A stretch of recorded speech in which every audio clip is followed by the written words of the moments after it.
E ouvintes, a inflação acumulada, segundo a IPAD, o IPAD aqui em Belo Horizonte, chegou a 4,75% nos últimos 12 meses.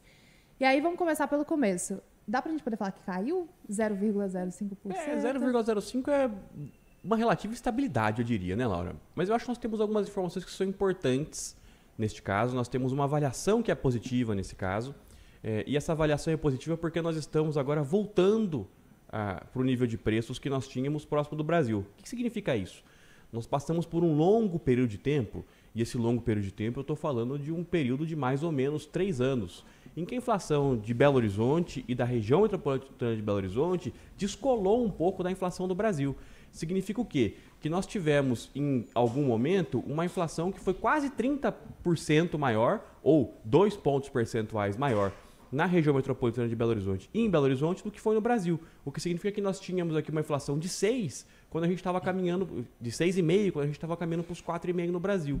E nós já começamos a observar uma convergência dessa inflação de Belo Horizonte para a inflação que a gente observa no Brasil quando a gente olha para o agregado. Esse é um resultado positivo. E ao que se deve, em alguma medida, essa descompressão do nível de preços aqui em Belo Horizonte. Nós temos 2 fatores que são importantes. O primeiro fator que é importante, artigos de residência e transporte, tem descomprimido, então redução de preço de gasolina, equiparação de preço de combustíveis em Minas Gerais e em Belo Horizonte, é o que a gente observa sendo praticado no Brasil, especialmente quando a gente está falando de gasolina e etanol, e aí os fatores aí são distintos, né? Gasolina é repasse do preço de barril de petróleo, que está em queda desde um ajuste, vamos chamar assim, nos conflitos internacionais, e etanol é efeito de uma safra positiva, é uma safra que foi mais positiva em Minas do que no restante do Brasil, muito porque o restante do Brasil foi afetado em grande parte pelas queimadas e aqueles eventos climáticos do ano passado. Então nossa oferta aqui foi maior, consequentemente nós temos preço de etanol relativamente menor do que no restante do Brasil. Isso nos ajuda aqui bastante e ajuda a descomprimir o nível de preços aqui. Um segundo fator que corrobora para que nós tenhamos uma descompressão do nível de preços e uma convergência da inflação de Belo Horizonte para a inflação do Brasil é o fator associado a serviços.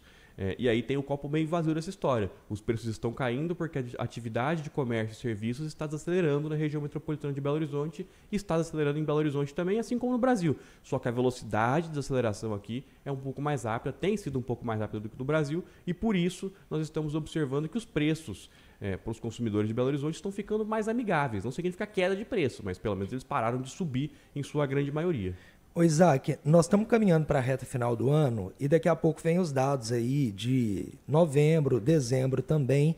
E o que prevê, por exemplo, podemos ter alguma pressão em alguma dessas áreas aqui da inflação justamente por conta desses movimentos de fim de ano? Muita gente viajando, muita gente gastando ali o dinheiro do 13º, no final do mês agora tem Black Friday, festas de fim de ano, enfim, é o combo, né? Existe sempre quando a gente olha para o comportamento da inflação, a gente observa que existe sempre uma pressão inflacionária no que a gente chama do verão no Brasil. Porque o verão no Brasil também está associado às festas de fim de ano e às férias escolares de início de ano também.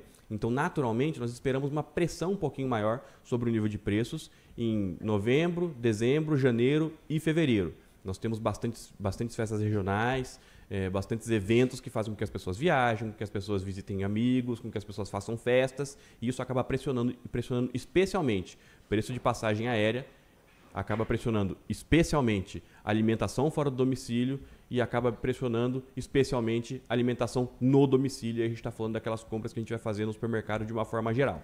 Então, sim, é esperado uma pressão adicional agora no nível de preços, mas o que não significa que nós esperamos uma disparada no nível de preços. Nós esperamos que esse comportamento, que tem um viés deflacionário, desse 0,05 negativo, que ele passe por um campo positivo, mas um campo levemente positivo. O que significa isso?